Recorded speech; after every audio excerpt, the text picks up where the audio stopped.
So what is the future for Egypt? And possibly more importantly right now, was Egypt's coup, if indeed it was a military coup, was it a mistake? Nabila Ramdani is a Middle East commentator and journalist. Nabila, thank you for joining us on the programme tonight. So was it a mistake? Well, I think first and foremost, one has to be absolutely firm about, not just the semantics of what happened in Egypt, because words and indeed more crucially actions have dramatic consequences on the ground, as we have seen over the last few days since the June the 30th demonstrations. People have been dying day in, day out, and what happened was obviously and evidently to any observer watching, the events unfold in Egypt, a military coup, no doubt about it. It had all the hallmarks of a military coup, where effectively the army deprived a president and the millions of people who voted for him of their democratic mandate. They removed the president from power, they detained him, they stormed into a newsroom, preventing the president from addressing the nation, playing patriotic music instead. They embarked on a ferocious crackdown and indeed rounding up hundreds of Muslim Brotherhood supporters and especially the leadership. Now the Muslim Brotherhood has been threatened to be dissolved altogether as an organization, and the headquarters have been shut by the military. So it's very much, a return to the bad old days for the Muslim Brotherhood. But some are saying that it was just a military intervention to try and prevent what now we're actually seeing on the streets of Cairo. I think the first thing we have to highlight is the absolute horror of the ongoing massacres, because there's no other word for what's happening, what is taking place effectively in Egypt. And the narrative is depressingly familiar. A country buoyed by the hope of freedom and democracy is now reduced to a battleground in which rival sides, are effectively killing each other. And, whatever the politics of the situation in Egypt at the moment, the number one priority has to be to stop the violence. And that's the duty of the army. It's the number one duty of any state. And in fact, the army is failing in that duty, and quite the opposite. It's embarking on a shooting of, opponents effectively to a military regime, which is absolutely horrific to watch, frankly. What about the origins of this coup? What is the future for the people of Egypt? They certainly didn't want to live under an increasingly Islamic state. So what about the secular nature of Egypt? I think there was an awful lot of grievances aimed at the presidency of Mohamed Morsi. People were not happy about what they viewed as the Islamization of the nature of the politics in Egypt. But I think more crucially, they had other grievances, such as the economics in the day-to-day life. The demonstrators, for example, and in majority, urban dwellers, liberals, left-wings, young people who blamed the president for not sorting out the economy and delivering, a quick fix effectively to Egypt's deep and indeed structural problems. When you think that 1 in 4 Egyptians live below the poverty line, it's a massive country of more than 80 million people. There are endemic problems of corruption, unemployment. So it would have been a challenge for any person stepping in that position. But I think more crucially, Egypt is a fledgling democracy, no doubt about it. And dissent and indeed failure are part and parcel of politics. But there's no doubt that Mohamed Morsi was not given the chance to achieve, the slightest success, and he was instead treated like a common criminal and driven out of office by the point of a gun.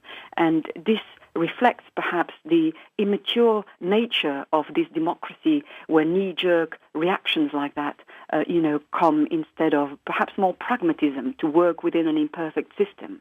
One final question for you, Nabila, is regarding the numbers of people who are supporting the Morsi camp versus those who have been rising up with the military. It's very hard for us to get a sense. Obviously, we can see the numbers of people in Cairo tonight. overnight. We've seen the numbers of people in the various squares and outside government buildings campaigning and demonstrating. But it's very hard to get a sense across because it has such obviously a large number of people living across Egypt. How many people are for and against what's happened in the last few days?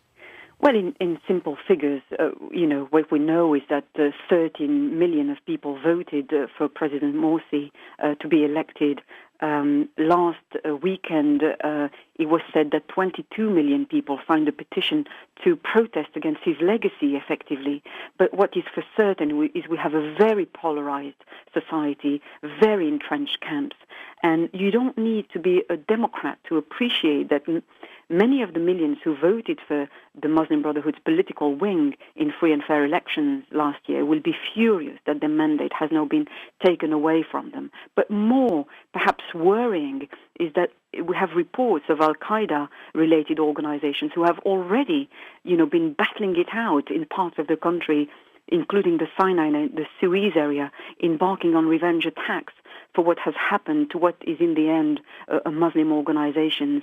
And I'm afraid to say that we are bound to see, terrorism acts in the near future, and this is extremely worrying and something which will need to be addressed as a matter of urgency, not just by Egyptians, but also by foreign powers whose interests could be very badly affected by the backlash following what's happened to the Muslim Brotherhood, effectively. Okay. Thank you for joining us tonight, Nabila Ramdani there, with her view from a kind of Middle East perspective. But if you are living here and you've either come from Egypt, you have origins there, you have family there, or you just have a view as an outsider, do you get a sense that taking democracy, as of course it was a democratic election that saw Mohamed Morsi taken into that role, and less than a year later he is ousted? So do you think it's right to take democracy, or certainly the democracy that we recognise it to be, our Western democracy, to such regions? And can it work the world over?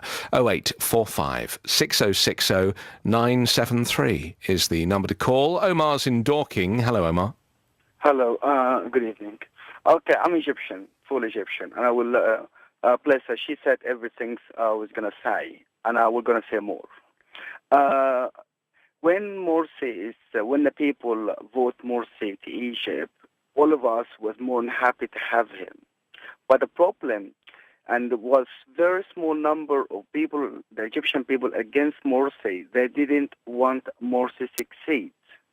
And they paid lots of people lots of money as a criminals to make Morsi his life hell. The police didn't work with Morsi in 1 year.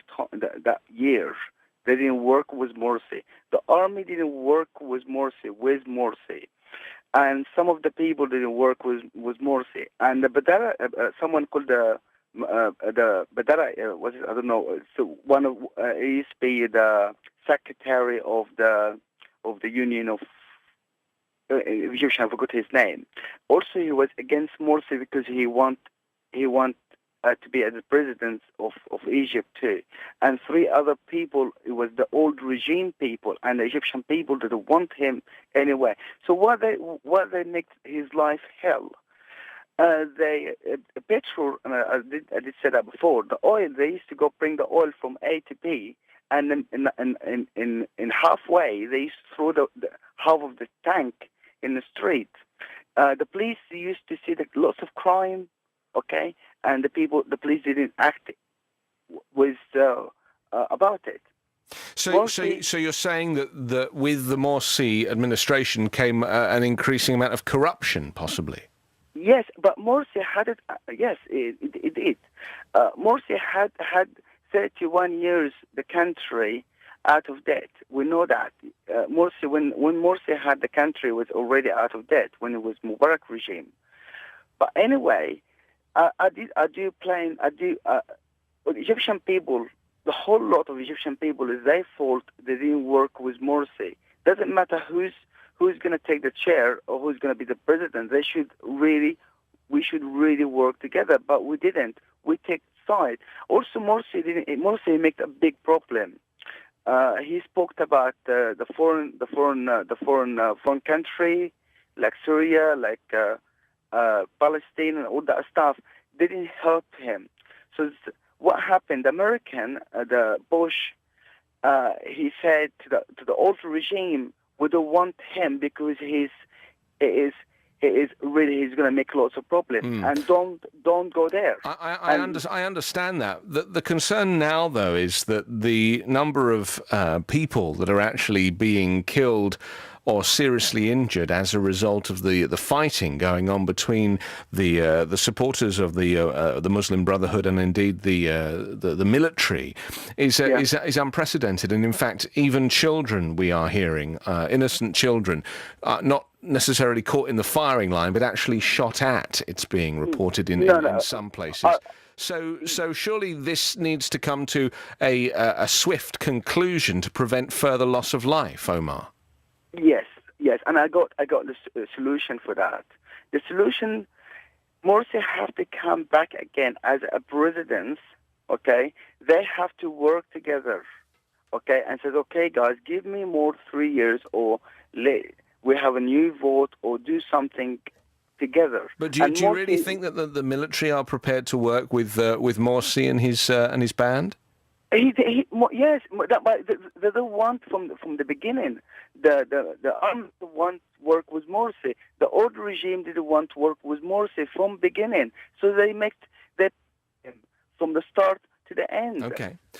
Well, I take the point, Omar. I've got to go only because time's upon us, but thank you for making your point in some detail there. Omar himself is Egyptian, and I think, and this is the thing that's very difficult for us to understand in the West, and I was absolutely fascinated to see some of the kind of video blog coverage that was coming out of Cairo earlier, where Egyptians were literally prepared to fight to the death for their views. And, that's not something we can really comprehend in the West, the idea of putting our own lives on the line. I think we'd be more likely to just put our hands in the air and go quietly. So clearly there is a lot of emotion attached to this, but to the extent that it's Egypt's history that is also up for attack, not just its administration. Okay, we'll continue this conversation in just a moment. We'll also look at the front pages of tomorrow morning's newspapers together. If you'd like to join in, 0845 6060 973.